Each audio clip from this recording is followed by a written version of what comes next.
बेटा कुछ वेट कर लेती हैं और भी स्टूडेंट्स ऐड हो जाए फिर क्लास स्टार्ट करेंगे। ओके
बस 2 मिनट वेट करते फिर क्लास स्टार्ट कर रहे हैं। ओके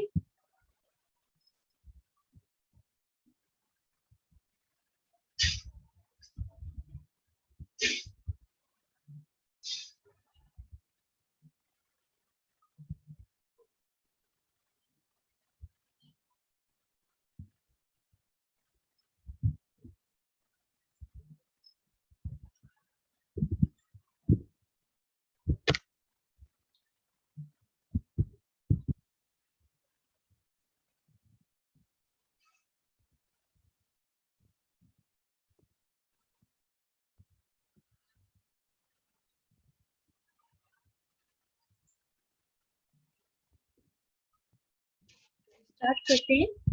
कल हमने डिविडेंड मॉडल पर बात शुरू की थी लेकिन हो नहीं पाया था। जो डिविडेंड मॉडल होते हैं वो भी हमें 3 टाइप के मॉडल्स पढ़ने होते हैं। ठीक है बेसिकली इसको डिविडेंड मॉडल को 2 टाइप के कॉन्सेप्ट में कैटेगराइज किया गया है। पहला है हमारा है रेलेवेंस कॉन्सेप्ट, नेक्स्ट है हमारा दूसरा इररेलेवेंस कॉन्सेप्ट। ठीक है बेसिकली रेलेवेंस इररेलेवेंस को हम ऐसे भी समझ सकते हैं। 2 मॉडल हमारे ट्रेडिशनल अप्रोच की उसमें आते हैं, रेस्ट 2 मॉडल्स हमारे मॉडर्न अप्रोच में शामिल किए जाते हैं।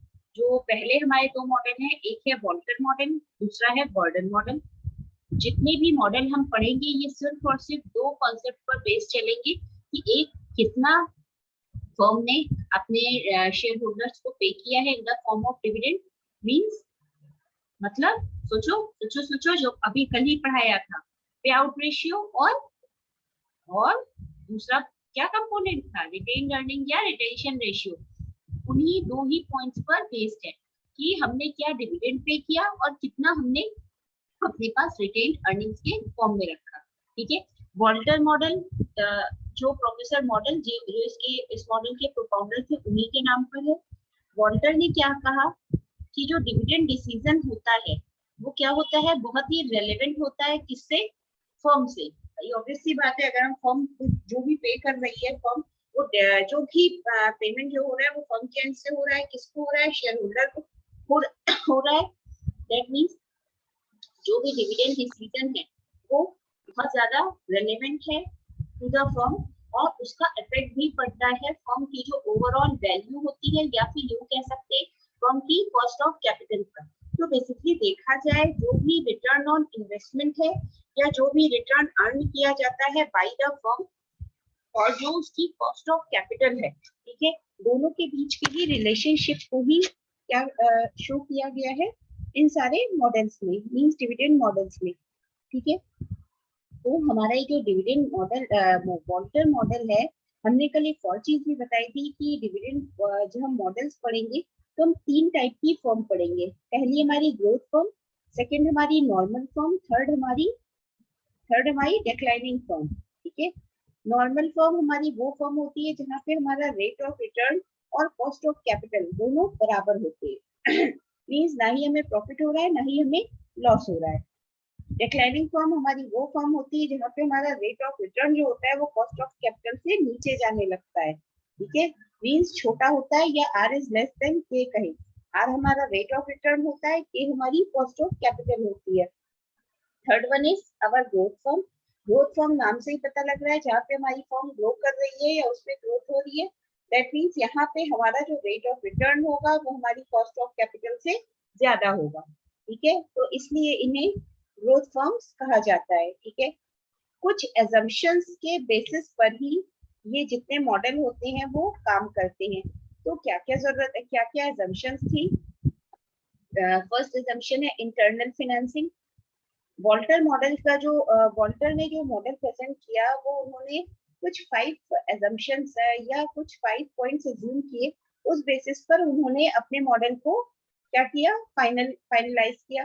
तो पहली जो एजम्पशन थी वो ये थी कि फर्म क्या करती है, जो भी उसकी रिटेन्ड अर्निंग्स है वो उसमें कोई भी डेट या कोई भी न्यू इक्विटी को इशू नहीं करती है, वो सिर्फ और सिर्फ अपनी रिटेन्ड अर्निंग्स के थ्रू ही अपना सारा इन्वेस्टमेंट करती है। ठीक है, नेक्स्ट क्या है, constant return and cost of capital. जो फर्म का रेट ऑफ रिटर्न है और जो कॉस्ट ऑफ कैपिटल है, according to Walter, professor Walter, in this model firm's rate of return as well as cost of capital both will be constant, दोनों ही constant रहेंगे। ठीक है, नेक्स्ट क्या है, 100% पे आउट और 100% रिटेंशन। सबसे एक थोड़ी सी अजीब सी बात थी जो वॉल्टर ने अपने मॉडल में एज्यूम करी कि या तो जो भी अर्निंग हो रही है उसको कंपनी या फर्म क्या करेगी, 100% उसका पे आउट कर देगी या फिर 100% ही रिटेंशन रेशियो के फॉर्म में रखेगी। जबकि ऐसा नहीं हो सकता ना कि जो भी तुम्हें पैसा in the form of profit या रेवेन्यू मिले तुम वो सारा सारा या तो शेयर होल्डर्स को दे दो या फिर सारा सारा अपने पास रिटेन अर्निंग्स के फॉर्म में रख दो। ये बहुत हद तक पॉसिबल नहीं है, पर कोई प्रॉब्लम नहीं है। कुछ सोच कर ही इन्होंने एज्यूम किया होगा, शायद इसी वजह से ऐसा रहा कि इन दोनों, ये एक मॉडल होते हुए भी दूसरे मॉडल की हमें जरूरत पड़ी। ठीक है, आगे चल के ही पढ़ने में आएगा कि किन किन पॉइंट्स पर इन्हें क्रिटिसिज्म ही फेस करना पड़ा। ठीक है, नेक्स्ट क्या है, constant EPS and DPS. Constant EPS means earning per share, DPS means dividend per share.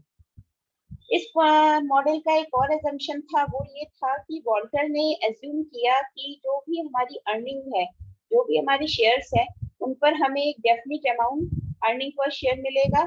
Same उसी तरीके से हमें डिविडेंड भी एक definite amount dividend per share मिलेगा। बट ये कहीं ना कहीं ये भी एक फॉल्ट क्रिएट कर सकता था।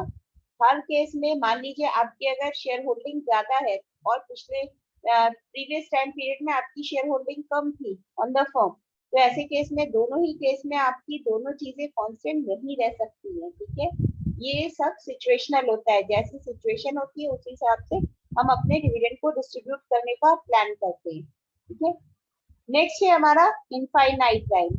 ये एक टू द पॉइंट एजम्पशन था कि कोई भी फर्म इसलिए ओपन की जाती है कि उसका स्टार्टिंग पॉइंट ही होता है कि that firm has a very long period of span या लॉन्ग टाइम स्पैन। ठीक है, मींस जो फर्म है उसका जो रनिंग टाइम है वो लंबा है। अब वॉल्टर के एक सेकंड बच्चों, एक सेकंड।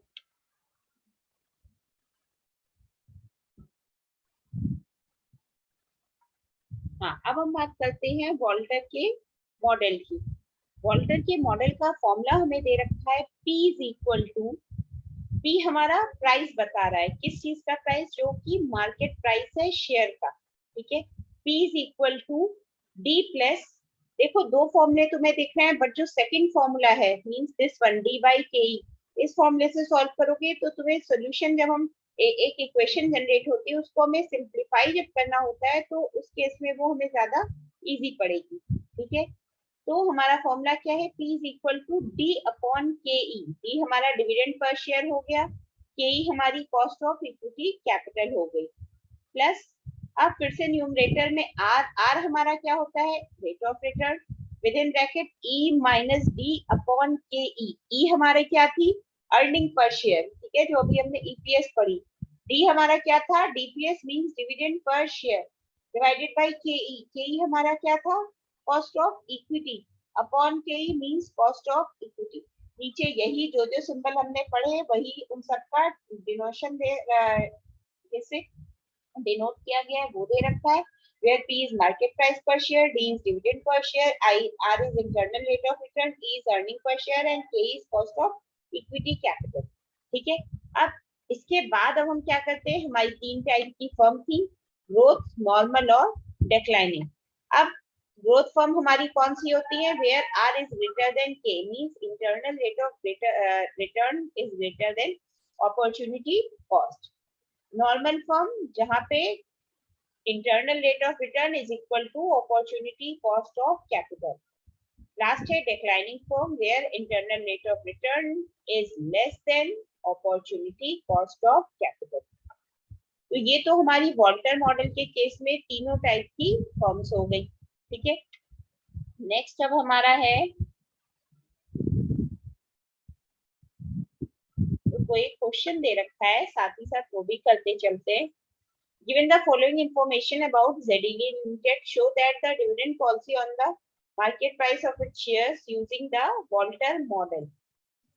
अब हमें क्या करना है, हमें क्या दे रखी है, नीचे एक फर्म है ZDD लिमिटेड, उसकी कुछ इंफॉर्मेशन दे रखी है। ठीक है।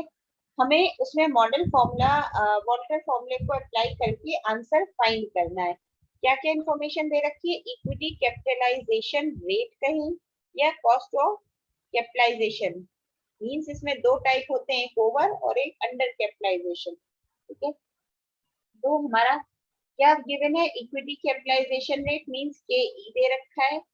नेक्स्ट है अर्निंग पर शेयर मींस ई दे रखा है। ठीक है। कितना, 8 rupees. Last, assuming rate of return, assuming return on investment, क्या क्या रिटर्न ऑन इन्वेस्टमेंट हमें दे रखा है, मींस आर की value, R is equal to 15% और 10%। अब हमें वॉल्टर मॉडल ही सॉल्व करके मार्केट प्राइस निकालना है। अब उसके लिए हम क्या करेंगे, सबसे पहले हम कुछ चीजें हमें करनी पड़ेंगी, लाइक कुछ चीजें हमें यहाँ पे, जैसे डिविडेंड पॉलिसी में जनरली क्या होता है कि डिविडेंड जो होता है, डिविडेंड अपॉन प्राइस का जो रेशियो होता है वो क्या हो सकता है, कोई आइडिया? देखो यहाँ पे आओ, अब यहाँ पे तुम्हें दे रखा है D upon P ratio. D हमारा क्या होता है, डिविडेंड होता है, और पी हमारा प्राइस होता है। ठीक है। हम क्या करके चल रहे हैं, हमें यहाँ पे दे नहीं रखा है, अब यहाँ पे तुम कितना डिविडेंड पे कर रहे हो ये तो तुम्हें नहीं दे रखा है। तो ऐसे केस में हम क्या करेंगे, हमने पांच कंडीशन लेकर चले।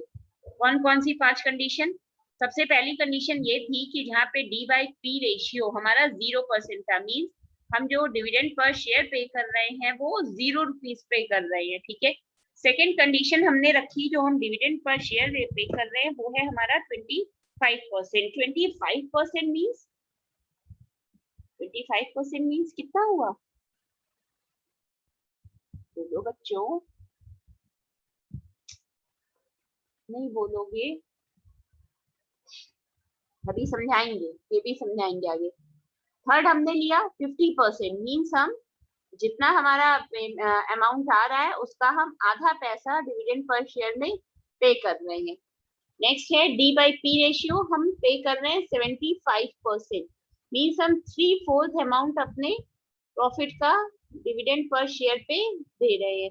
सबसे लास्ट है हमारा क्या, कि हम 100% जितना आ रहा है वो 100% हम एज इट इज उठा के डिविडेंड में पे कर दे रहे हैं। ठीक है। अब हमें ये सब पता लग गया, फॉर्मूला हमारा क्या होता है dividend per share, sorry Walter model का, ये हमने पीछे दे रखा था। यहाँ पे ये जो सेकेंड फॉर्मूला है, D by K plus R into E minus D upon K upon P. अब हमें यहाँ पे डी दे नहीं रखा है, हमें क्या करना है कि हमने जो पांच कंडीशन ली है उससे हम वैल्यूज निकालेंगे। अब हमारी सबसे पहली वैल्यू देखो, डी बाई पी रेशियो, हम यहाँ पे हमने जो पांच लिए उसमें सबसे पहली कंडीशन है हमारी, क्या है कंडीशन, हम 0 रुपीज डिविडेंड पे कर रहे हैं, that means D by P ratio कितना हो गया, 0%। ऐसे केस में जो हमारा डिविडेंड पर शेयर है वो कितना हो जाएगा, 0 हो जाएगा। ठीक है। हमारा वैल्यू क्या हो गई, पी इज इक्वल टू ये डी 0 प्लस फिर क्या था ये क्या है 15%, हमें रेट ऑफ रिटर्न दे रखा है 15%, ठीक है। और ये हमें के ई दे रखा है, मतलब डी बाई के आर बाई के मीन 0.15 डिवाइडेड बाई 0.12 इंटू, और हमें ये ईपीएस दे रखा है मीन्स ई माइनस डी होता है, मतलब 8 माइनस 0 अपॉन आर 0.12। जब हमने इसको सॉल्व किया हमारे पास आया 83 रुपीज। ये क्या हुआ, market price of the share हुआ। नेक्स्ट अब देखो हमारा डी बाई पी रेशियो कितना है, 25%। 25% है, दैट मीन्स हम क्या मान के चल रहे हैं कि जो हमारा डिविडेंड है वो हम पे कर रहे हैं ₹2 पर शेयर। अब ये ₹2 कहाँ से आ रहा है बोलो। वो 8 है अर्निंग पर शेयर का 25%। चलो इतना समझ में आया तुम लोग को, एक अच्छी बात है। जो भी हम निकालेंगे वो हम किससे निकालेंगे, जो ये हमें ईपीएस दे रखा है, ध्यान देना, इसी से निकालेंगे। इसका 0%, जब तुमने ₹0 डिविडेंड पे किया तो यहाँ पे तो ये 0 हो गया। अब तुम्हें 25% पे करना है, तो 8 का 25% कितना होगा, 8 इंटू 25/100 कितना आया ₹2। अब हमने फिर से जैसा प्रीवियस फॉर्मूले में वैल्यू रखी थी एज इट इज सारी वैल्यू रख दी, बस फर्क क्या है डिविडेंड की जगह हमने ₹2 रखा है। यहाँ पे ई माइनस डी और यहाँ पे डी दोनों जगह हमने 2 रख दिया। जब हमने सॉल्व किया तो हमारा आंसर कुछ ये थोड़ा पेज टर्न है, सॉल्व कर लेना तुम लोग खुद से, पता लग जाएगा। नेक्स्ट अब हमने ये जो कंडीशन ली थी 50%, अब 8 का 50% कितना हुआ ₹4, मतलब डी की वैल्यू हो गई 4। अब हमने जब सॉल्व किया तो हमारी वैल्यू आ गई 75 रुपीज, मीन्स जो प्राइस ऑफ शेयर है वो 75 रुपीज हुआ। नेक्स्ट हमारा है कि हम 75% पे कर रहे हैं, मतलब 8 का 75% हुआ ₹6। हमने सॉल्व किया तो हमारा कुछ 70s में आ गया आंसर, ठीक है। नेक्स्ट हमारा, अब हमने ये एज्यूम किया कि हमारे 100% जो अमाउंट था वो हम डिविडेंड में ही पे कर रहे हैं। तब हमने जब सॉल्व किया तो हमारी यहाँ पे वैल्यू 8 आएगी पूरी, क्यों, क्योंकि बोलो 8 इंटू 100/100 1 ही तो आया, तो वो 8% एज इट इज हो गई, ठीक है। अब नेक्स्ट क्या अब हमें करना है, ये तो हमारे हो गए। अब हमें इसका इंटरप्रिटेशन जनरली हमें निकालने को नहीं कहा जाता है, बट एक सेकेंड, अब यहाँ पे देखो हमें क्या करना है। यहाँ पे हमें दो चीजें ऊपर और दे रखी थी कि हमारे पास रेट ऑफ रिटर्न एक बार में 10% है, दूसरी बार में कितना दे रखा है 13% या 15 समथिंग ऐसे ही है कुछ, ठीक है। तो अब हम क्या कर रहे हैं, जो हमें ये दे रखा है आर की वैल्यू को चेक भी कर लें। हाँ 15% और 10% दे रखी है, ठीक है। तो अब हम क्या करते हैं, आर की वैल्यू पर, आर की जगह पर 15% और 10% रख के सॉल्व करते हैं, तो हमारी वैल्यूज फिर से हमें क्या मिल गई। अब इस हिसाब से जो हमने क्या रखा है, आर की वैल्यू 10% और कॉस्ट ऑफ इक्विटी है हमारी कितनी 12%, ठीक है। दो ही चीजें तो दे रखी है, तो ऐसे केस में हमारा क्या हुआ, यहाँ पे हमारा आर इज लेस देन के हो रहा है, क्यों, क्योंकि जो हमारा रेट ऑफ रिटर्न है वो 10% है, बट कॉस्ट ऑफ कैपिटल हमारी 12% है। दैट मीन्स क्या है, are is less than K. हमारी ये कौन सी फर्म हुई, कौन सी फर्म हुई भाई, are is equal to K हमारी normal firm, R is greater than K हमारी declining firm, sorry growth firm, sorry declining firm. जहाँ पे आर इज लेस देन के है वो हमारी कौन सी होती है, डिक्लाइन ही तो कर रहा होता है, तो वो हमारी थी डिक्लाइनिंग फर्म। हमें जो इंटरफेरेंस इसमें निकालना होता है, इंटरफेरेंस नहीं, इन्फ्लुएंस निकालना होता है या इंटरप्रिटेशन निकालना होता है, वो हमारा याद रखना, हम जो भी वैल्यूज निकालेंगे उसी के बेसिस पर ही निकल के आएगा, ठीक है। अब सबसे कुछ पॉइंट्स, वो पॉइंट्स जिन पर हमें क्रिटिसिज्म फेस करना पड़ा वॉल्टर मॉडल को लेकर। तो पहला क्या था, नो एक्सटर्नल फाइनेंसिंग। ऑब्वियस सी बात है, अगर कोई भी एक्सटर्नल फाइनेंसिंग नहीं होगी, फर्म अपने फर्म के अंदर विद इन द फर्म ही सारे डॉक्यूमेंट्स जो भी है वो सब चेक हो, मींस अगर चेक किए जा रहे हैं फर्म के, तो ऐसा पाया जाता है कि अगर किसी भी टाइप की कोई भी एक्सटर्नल फाइनेंसिंग से फंड रेज नहीं किए जाएंगे, तो जो भी हमारी रिटेन्ड अर्निंग्स है वो एक डेफिनेट अमाउंट तक ही चलेंगी, उसके बाद उनमें प्रॉब्लम आने लगेगी। क्यों प्रॉब्लम आएगी? देखो, वो केस होगा जबकि हम अपना डिविडेंड क्या करेंगे, बढ़ाएंगे। लाइक आज हम कितना दे रहे हैं, 20%, 25%, कल हम दे रहे हैं 50%। ठीक, तो ऐसे केस में जब हमारे पास रिटेन्ड अर्निंग्स नहीं होंगी तो उस केस में हमें क्या करना पड़ेगा, जो भी हमारी फाइनेंसिंग है वो हमें कहीं ना कहीं फर्म के आउटसाइड द फर्म से सर्च करनी पड़ेगी। ठीक है, नेक्स्ट हमारा है कांस्टेंट रिटर्न। क्या जरूरी है कि हमें जो हमारा रेट ऑफ रिटर्न हो कांस्टेंट हो? ऐसा बिल्कुल भी जरूरी नहीं है। ठीक है, नेक्स्ट हमारा क्या है, constant opportunity cost of capital.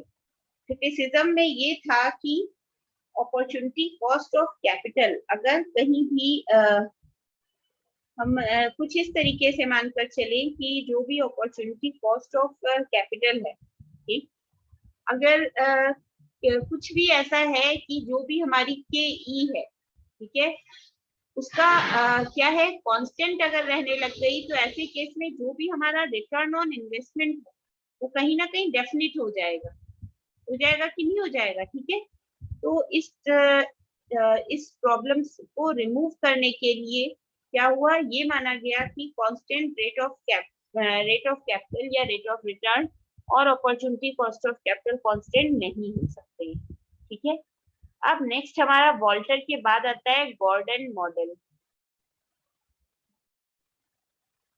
ठीक है, गॉर्डन मॉडल हमारा, इसके भी प्रोपाउंडर माइरन गॉर्डन थे।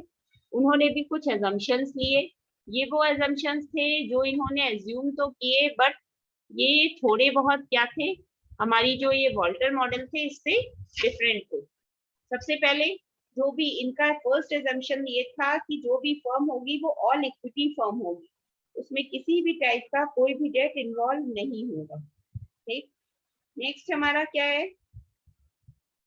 नेक्स्ट हमारा है no external financing. Same Gordon की तरह वॉल्टर ने भी कहा कि फर्म में किसी भी टाइप की एक्सटर्नल फाइनेंसिंग नहीं होगी, जो कुछ भी होगा विद इन द फर्म ही तय किया जाएगा। Next, no external financing.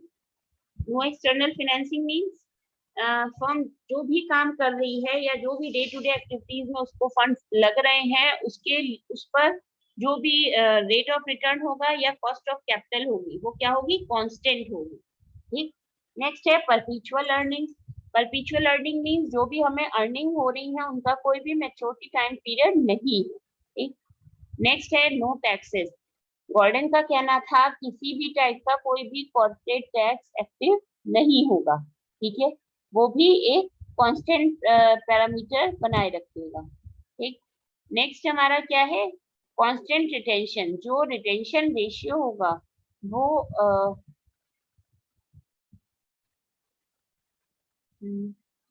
जो भी कांस्टेंट रिटेंशन रेशियो मींस जैसा इस साल हमने पे किया है रिटेन अर्निंग के फॉर्म में अपने पास पैसा रखा है, आने वाले नेक्स्ट टाइम पे या आगे आने वाले टाइम में भी जो भी हमारा रिटेंशन रेशियो रिटेन अर्निंग्स होंगी वो कहीं ना कहीं क्या होंगी, ठीक है, कहीं ना कहीं एक ही जैसा पैसा, हम जरूरी तो नहीं है जितना लास्ट ईयर हमने रखा in the form of retention ratio इस साल भी वैसा ही हो।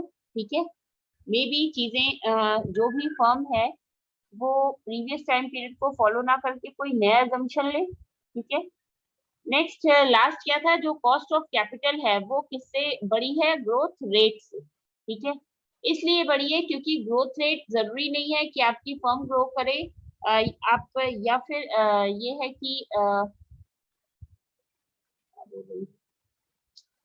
Cost of capital, cost of capital mean जो हमारी ग्रोथ रेट है वो हर टाइम सेम नहीं होती है। ऐसे केस में ग्रोथ रेट कम है और साथ ही साथ हमारी जो कॉस्ट ऑफ कैपिटल है वो greater than growth of firm है, दैट मीन्स कहीं ना कहीं हमारी फर्म नॉर्मल फर्म है। अब इसका फॉर्मूला क्या है, P is equal to E within bracket 1 minus B upon KE minus BR। P price per share, E earning per share, B retention ratio, KE cost of equity, B और R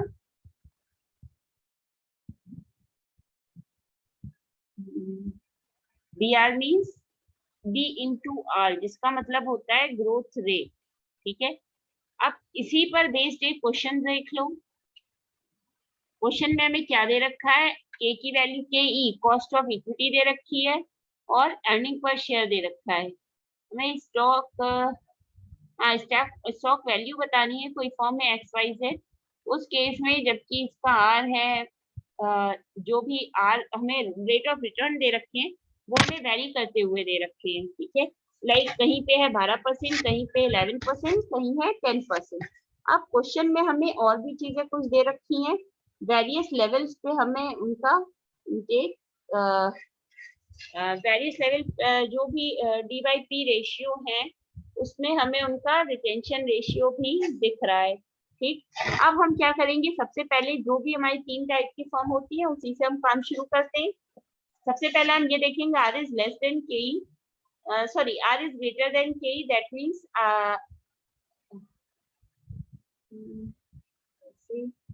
हाँ R is K E, R is greater than K E. Are हमने लिया 12%, के ई है हमारा 10%। ठीक है, हमने वैल्यू के ई हमारा है हाँ 11%, ये हमें क्वेश्चन में ही दे रखा है। ठीक है, अब हमने सॉल्व करना शुरू किया तो सारी वैल्यूज पुट करने पर हमारी क्या आई है, जो भी हमारी खुद की फर्म के लिए वैल्यूज आ रही थी वो कहीं ना कहीं क्या है, जो ये डी बाई पी रेशियो है या जो अर्निंग और रेट ऑफ रिटर्न है इससे कहीं ना कहीं अफेक्टेड है। हमारा मार्केट प्राइस पर शेयर आया 750 रुपीज। नेक्स्ट हमारा है डीपी रेशियो हमें 20% दे रखा है, ग्रोथ हमें 80% दे रखी है, G is equal to B R. B R माने बी हमें कितना दे रखा है 30%। ठीक है, हाँ नहीं सॉरी 80%, सॉरी 80% है, दैट मीन्स 0.8 इंटू जो भी हमें आर और ई की वैल्यू दे रखी है। ठीक, जब इतना होने के बाद हम सॉल्व कर रहे हैं तब यहाँ पे हमारी जो फर्म का प्राइस ऑफ पर शेयर है वो 214 रुपए। ठीक, दैट मीन्स जो हमारा क्या है प्रीवियस टाइम पे प्राइस पर शेयर था तो कहीं से भी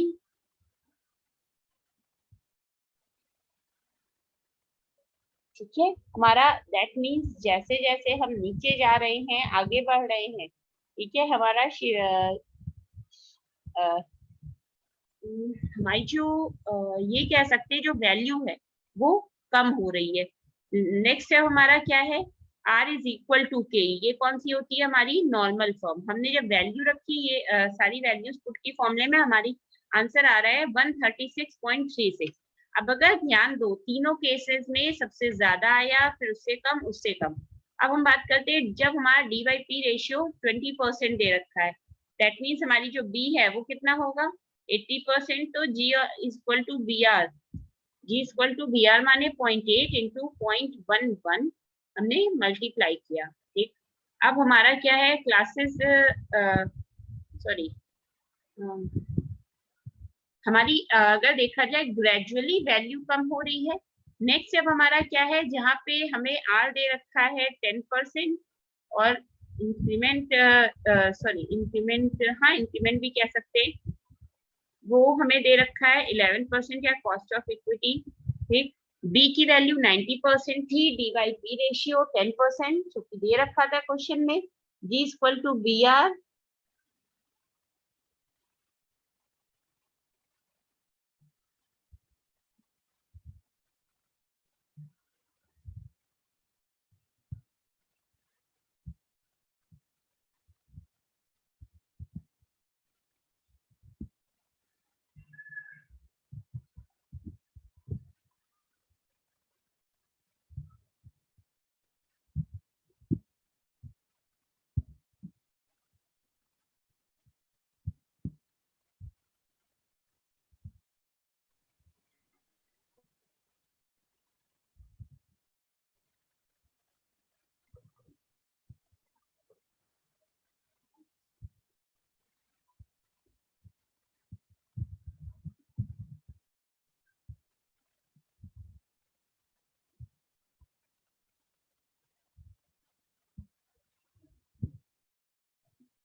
वेट बच्चों वेट।